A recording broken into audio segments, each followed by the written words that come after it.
Make sure you're subscribed to JerCrispy.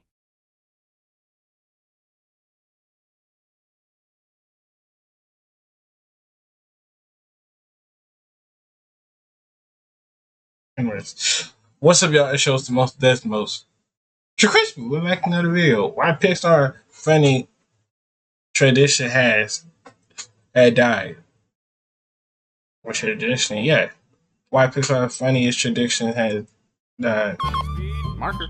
Do you remember when Pixar movies used to Had end to with die. bloopers? Woody got stuck in a roll of duct tape, Sully fell, and Flick grabbed the dandelion and shouted, To infinity and beyond!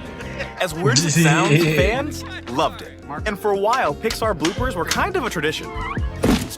Audiences everywhere stayed in their seats after the credits rolled just to see their favorite animated characters mess up like real actors. Oh, God. Then, without warning, they just stopped. So what happened? Well, it turns out the story behind Pixar's bloopers and outtakes is way more strange than you probably thought. Let's get into it. Welcome to Animation Hustle, the place where we dive into the funny and untold stories behind your favorite animated movies and TV shows. So it all started back in 1986 with Luxo Jr., just a short film about two desk lamps playing with the ball. There's no dialogue and no music, just light, movement, and personality. At that time, there was a conference in the United States called SIGGRAPH, which was really the big thing in the computer graphics world. We wanted to show a film that says who we are. We were 4 people in the animation department at the time. Bill Reeves, who was making this with me, and Emma Nosby, they came to me and said, we don't have enough computer power to do any moving cameras. And they go, and by the way, we can't have any background. We can't afford the computer to be able to render it in time. What do you mean, no background? Just black? They go, yeah. I said, can I have a floor? Because they need to sit on something. They go, okay, you can have a floor. Instead of giving up, John Lasseter, one of Pixar's co-founders, did something unexpected. You see, before Pixar even entered the picture, he was actually working at Disney Animation. And it was there in those early years that he picked up on a powerful lesson from one of Disney's greatest animators. Boy. There was one animator in particular that became probably my closest mentor, and it was Ollie Johnston. Oh. My drawing was fairly weak. I knew what I wanted the animation to be, but I just couldn't get the drawings to work. And I was so focused on the drawing, and he would look at it and he goes, John, what's the character thinking? He never, ever, ever, ever, ever thought about the drawings. It was always the character. So instead of focusing on the technology and all the problems that it was creating, they decided to focus on the characters. The Luxo lamp really became kind of the simplest little character I could do. I wanted to animate him only using the controls the real lamp had.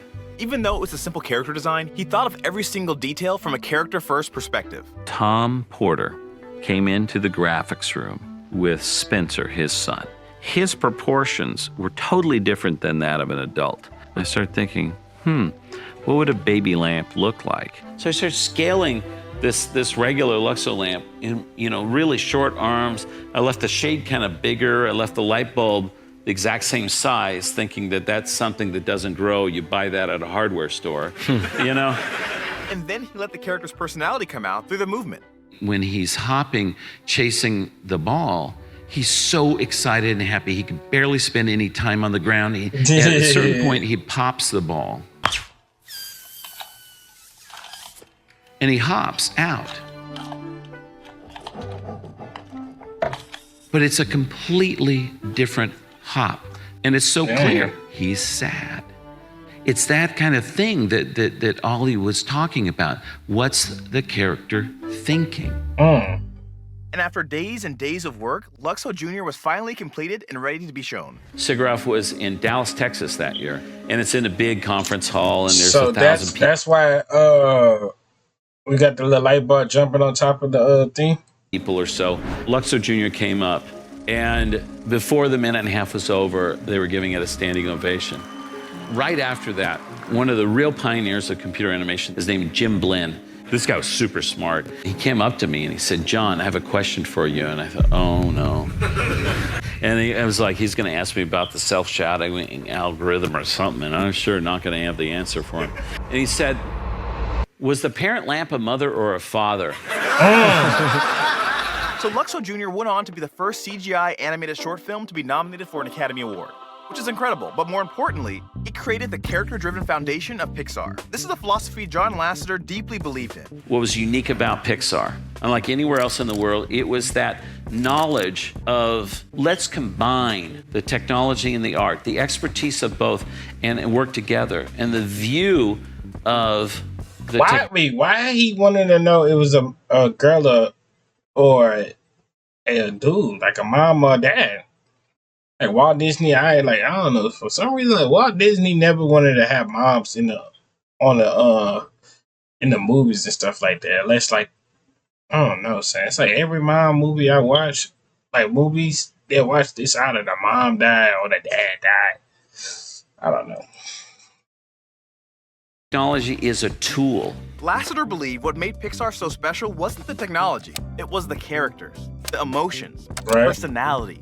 So every detail, from the way the characters blinked to how they paused mid-sentence, was designed to make them feel alive.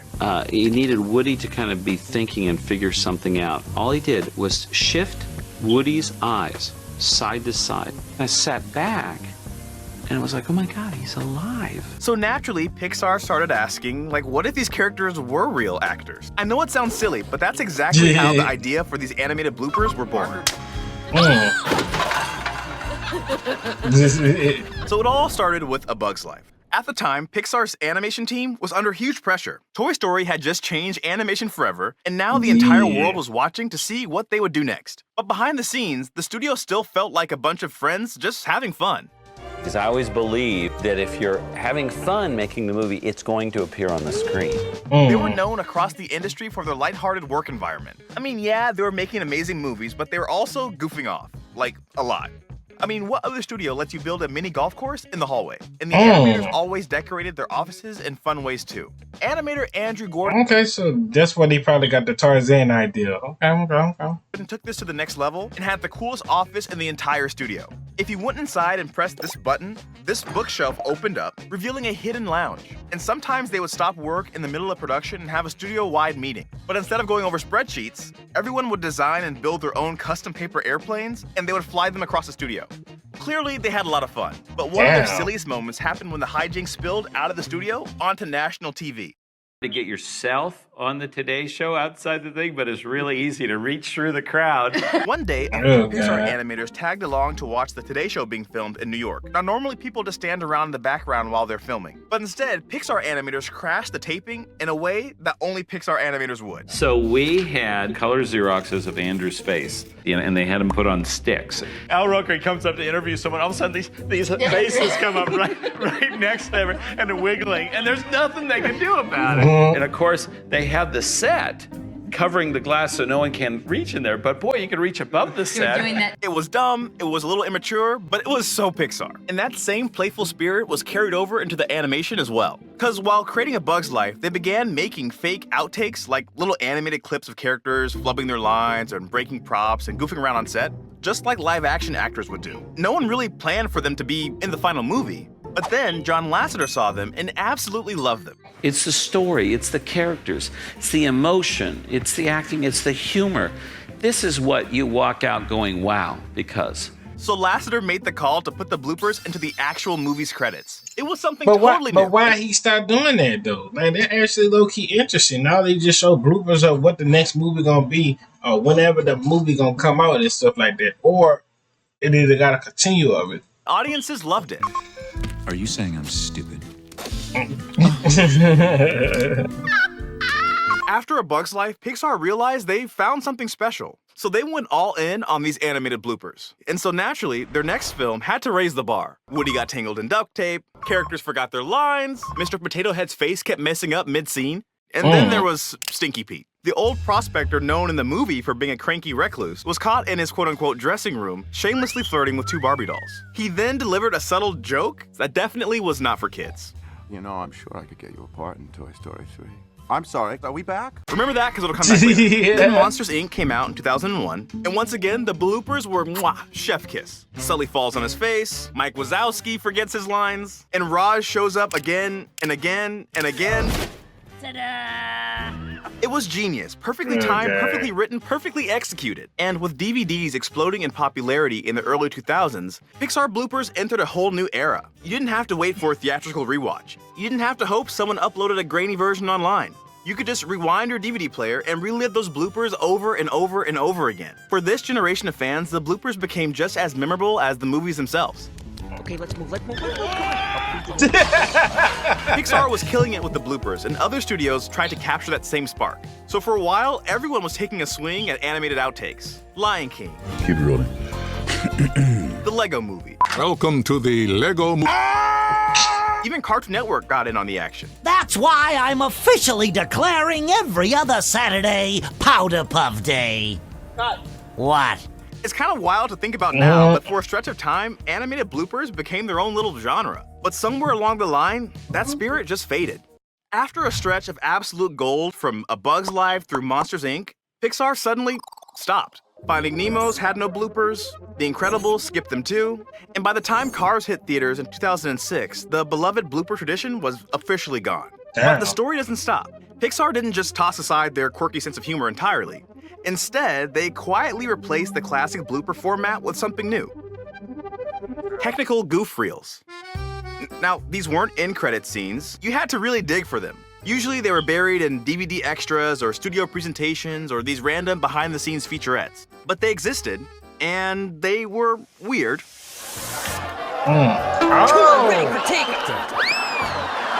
They were fun because they gave fans a peek into the chaos of early CGI animation, and you got to see just how much could go wrong before the final polish. But they just weren't the same. Gone was the charm of Woody breaking the fourth wall, or Ham missing his cue. These weren't character-driven jokes, they were just technical hiccups. Interesting, but there was no character personality shining through. And soon after that, technical goof reels and bloopers both disappeared.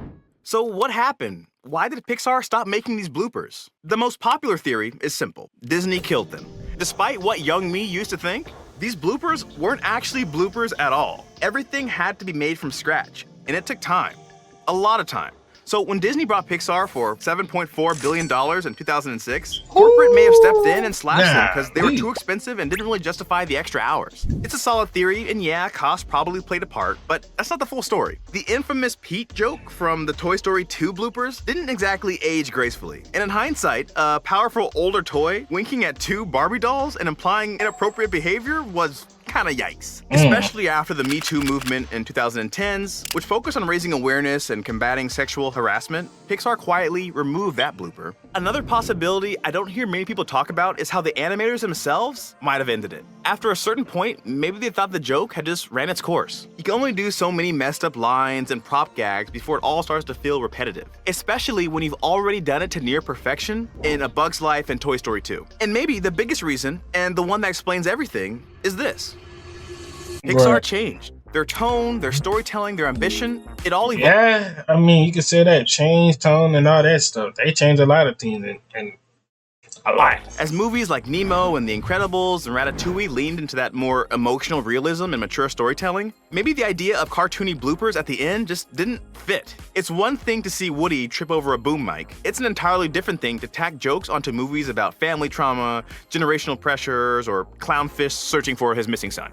But that brings us to today. Because more than 2 decades after Pixar quietly phased out their bloopers, they made a surprise return in 2025 with Elio. Well, at least they tried to. So for Elio, Pixar dropped a short blooper reel before the movie even hit theaters. And while it looked like a nostalgic throwback of animated characters messing up their lines, breaking props, and cracking jokes, it didn't land the same way. I kind of think that's because the original bloopers were an extension of Pixar's belief that the characters were actors. And so with Elio, we hadn't seen them grow or struggle or bond on screen, so when the bloopers dropped, there was no emotional foundation. It was like they simply did it for marketing and to make a few dollars. And I think audiences could tell. Instead of being a clever bonus or emotional payoff, the reel felt disconnected from the legacy it was trying to revive. It lacked the context, the character familiarity, and the heart that made Pixar's golden era outtakes so special. We found this rather primitive. So it's easy to look back at Pixar's animated bloopers and just see them as clever jokes, but they were so much more than that. They were magical. They made us believe the characters were real, and like John Lasseter said, the goal of their animation was to make the audiences believe the characters were alive, and the bloopers were that philosophy in action. You can literally feel how much joy the animators had making them, pushing their creativity, adding depth and comedy, and giving their characters a second life beyond just the story. They weren't building a movie, they were building a world, and the bloopers reminded us how much love and imagination went into every single frame. So that brings us to the big question. Should Pixar bring bloopers back? And not the awkward mark. Yeah, I feel like they should bring it back low key. I'm just gonna keep it nice, good, real. I don't know, it's not just. I feel like it'd be something that actually to bring it back, but I feel like they ain't gonna do it. We're on the road to 500, and I'm out.